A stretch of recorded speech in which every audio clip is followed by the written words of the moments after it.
Why do we imagine that only effort can bring peace? Why do we strain, tighten, and discipline the mind, as if silence were a prize to be won? Listen, beyond the noise of thought, beyond the search for a better tomorrow, there is a stillness that does not come through struggle. It is not created by will. It is not the result of a method. It is like the quiet of dawn before the first bird sings, there by its own nature. Perhaps you have noticed it when walking alone under a soft evening sky, or when the wind suddenly stops and the world seems to pause. In those moments, there is no effort, no becoming, only a vast presence that is complete in itself. Jiddu Krishnamurti once said, "Silence comes naturally when the mind sees the futility of its own noise." Can you feel what he meant? Not a silence enforced, but one that blossoms when seeking ends. Stay with these words as you would with a gentle breath. Allow the spaces between them to open inside you. This is not instruction. It is an invitation. If these reflections already stir a quiet recognition within, you may choose softly to subscribe and walk with us through future meditations. Together, in silence, we can observe what effort can never touch. Sit quietly for a moment. Notice how the mind is already moving, planning, remembering, comparing. It wants to fix, to improve, to reach a better state. This restless movement is what we call effort. Can you feel how heavy it is? Like a river constantly trying to climb uphill, never at ease. From the instant we wake up, effort fills our day. The rush to accomplish, the desire to be someone, the fear of falling behind. Even when we meditate, we often carry the same urgency, wanting to control thoughts, to force quietness, to achieve enlightenment as if it were a trophy. Krishnamurti observed, "Any form of control is a form of resistance, and resistance breeds conflict. When we resist what is, the mind becomes a battlefield. One part tries to dominate another. But who is the controller? Isn't it still the same mind, divided against itself? Look at daily life. You hurry to meet deadlines, hoping that rest will come later. You try to silence anger, believing that suppression equals peace. You strive to be kind, and yet the very striving carries tension. This is effort wearing a spiritual mask. Now listen more deeply. Is silence something you can create through discipline? When you hold your breath, silence is forced. It lasts only until strain breaks it. But when you sit by a lake at dusk and suddenly everything grows still, no effort is involved. Silence arrives on its own, complete and alive. Notice how the mind wants to turn this into a method.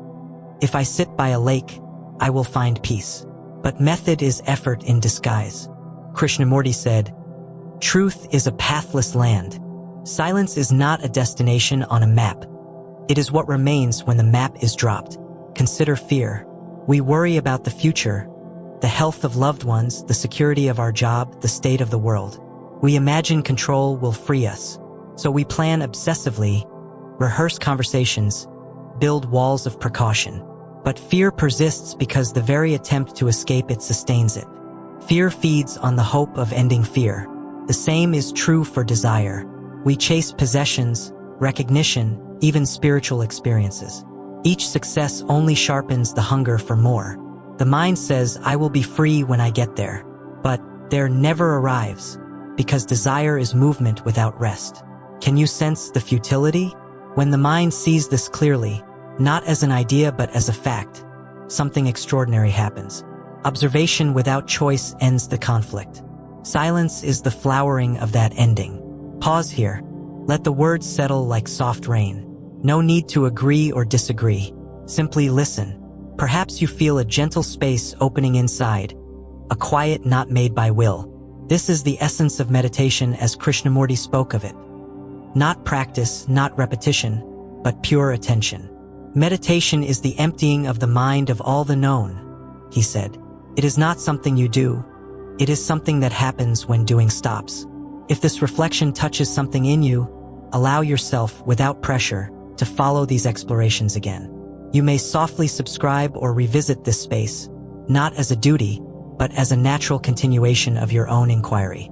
The night sky does not ask you to believe in its stars. They simply shine. Likewise, silence does not demand effort. It is present when the mind ceases to chase after it. Notice right now, between one thought and the next, There is a gap, a breath of stillness. Do you have to create it? Or is it already there, waiting to be seen?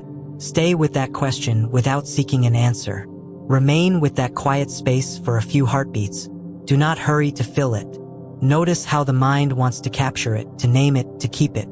But the moment you try to keep silence, it slips away, like holding water in a clenched fist. Effort always has an object. To gain, to fix, to achieve. Silence has no object. It is not the opposite of noise. It is the absence of resistance. When there is no push and pull, no grasping or fleeing, silence simply is. Think of the wind moving through trees. When the air is restless, the leaves tremble and rustle. But when the air calms, the forest does not make stillness. It reveals the stillness that was there all along. In the same way, the mind's natural state is quiet. Thought is the movement of wind. Silence is the open sky. Krishnamurti once remarked, "When the mind is completely silent, the immeasurable can be." He was not describing a mystical trance. He pointed to the simple fact that only in quiet can we see things as they are. The curve of a leaf, the smile of a stranger, the truth of our own motives. In that seeing, understanding is immediate. You might wonder, but how do I live and work in the world without effort? Look carefully. Action is needed, cooking, building, caring. But action born of clarity is different from action driven by inner struggle. When there is pure attention, doing flows naturally. You cook because hunger calls for food, not because you chase an image of the perfect meal.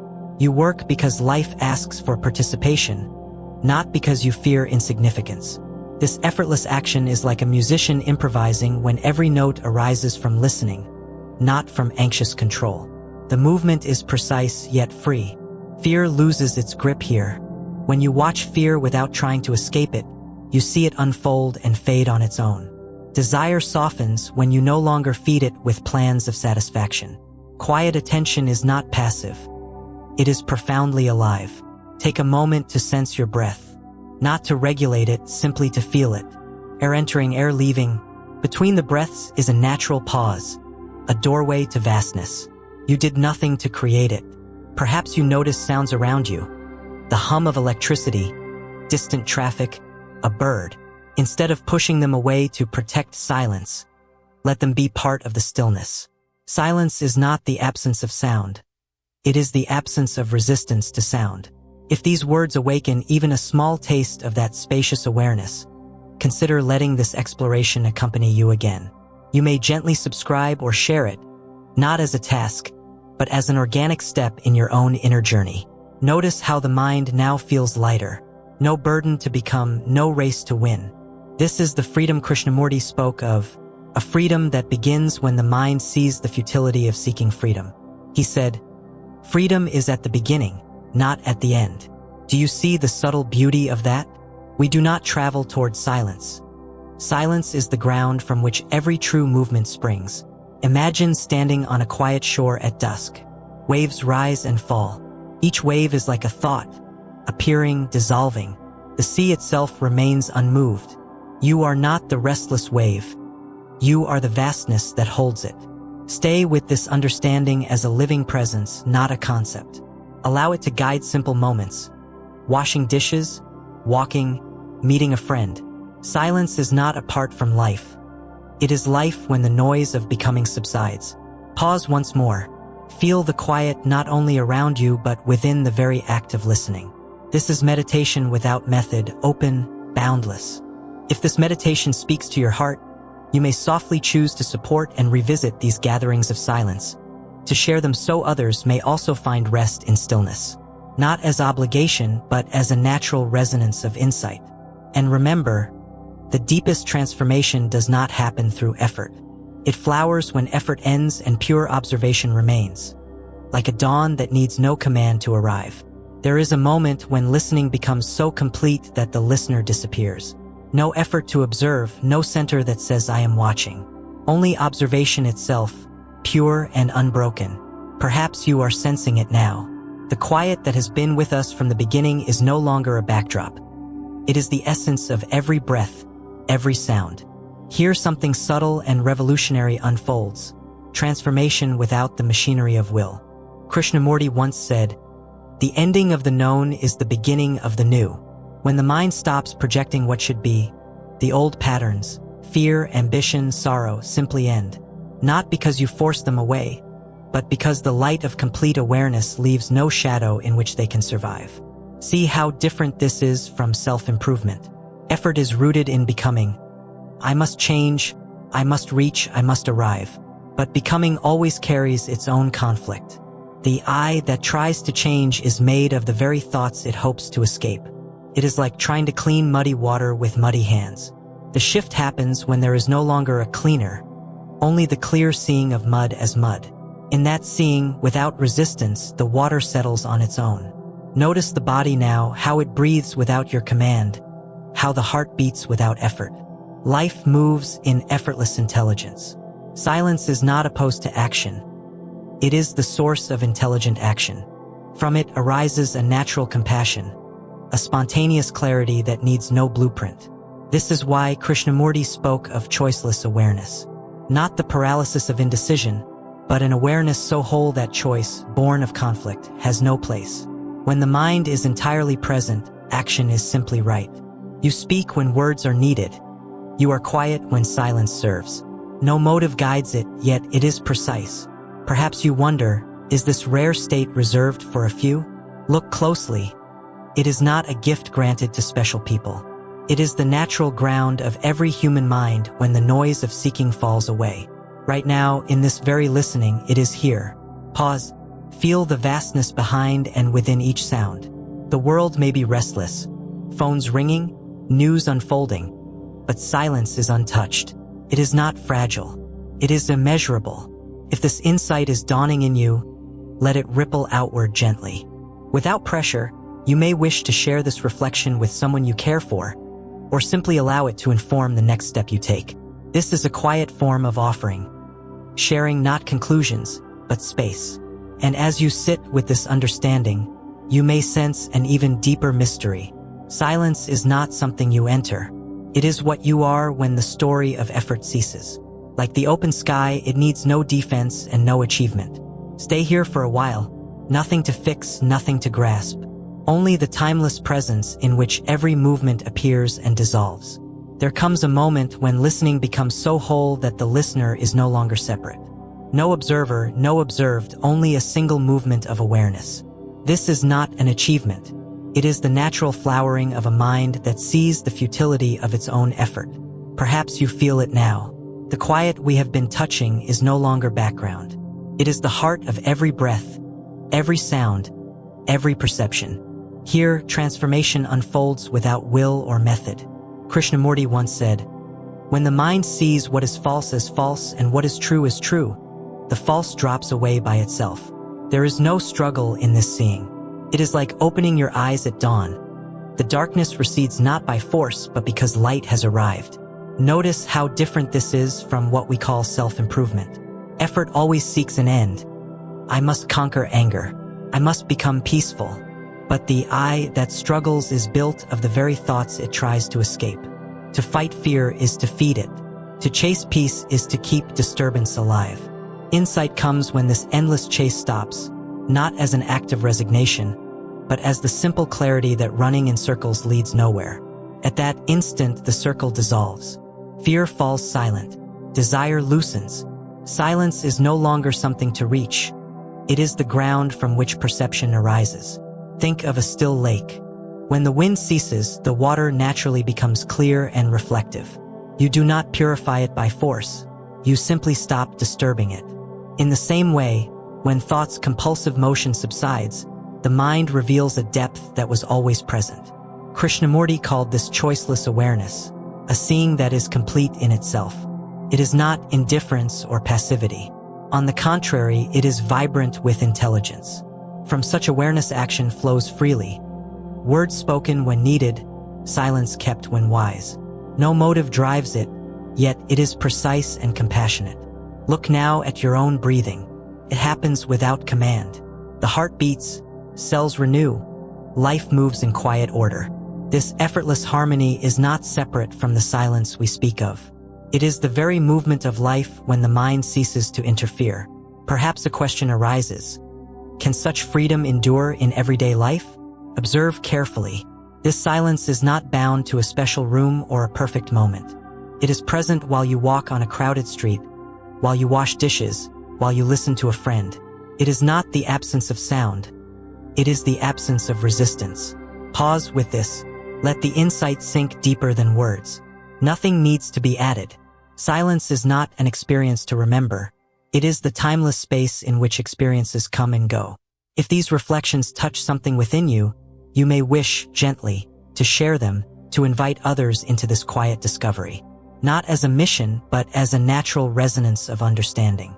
Stay with the simple fact. When effort ends, a new quality of action begins, unpremeditated, wise, and free. This is the revolution Krishnamurti pointed to, a transformation born not of striving but of seeing. Remain with this truth a little longer. Let it breathe through you like a soft breeze through an open window. Here, the mind is unbound. Here, silence is not sought, it is. Stay with this quiet that is already here. Do not hurry to turn it into a memory. Silence itself is the closing gesture. Outside, life continues. Footsteps along a street, a distant hum of traffic, the fading colors of evening. But notice how none of these disturb the stillness. They arise and dissolve inside it, like clouds appearing and vanishing in a vast sky. This is the nature of true silence. It includes everything, rejects nothing. You may have felt moments when effort simply dropped away, perhaps in the pause between breaths, or in the space between thoughts, something infinite opened. That presence is not the result of discipline. It is not the end of a long road. It is here now, whenever the mind is free of the urge to become. Krishnamurti once said, "When you are silent, you are free to see what is." Seeing without the pressure to change is itself transformation. A flower does not strain to bloom.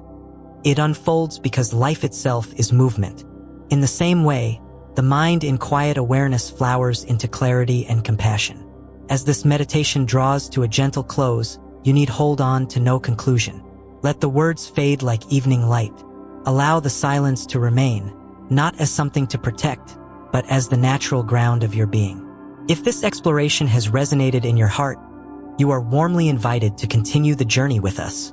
You may softly subscribe, leave a comment about the stillness you have discovered, or share this video so that others may also taste this quiet. Let even this invitation rest inside silence, free of urgency.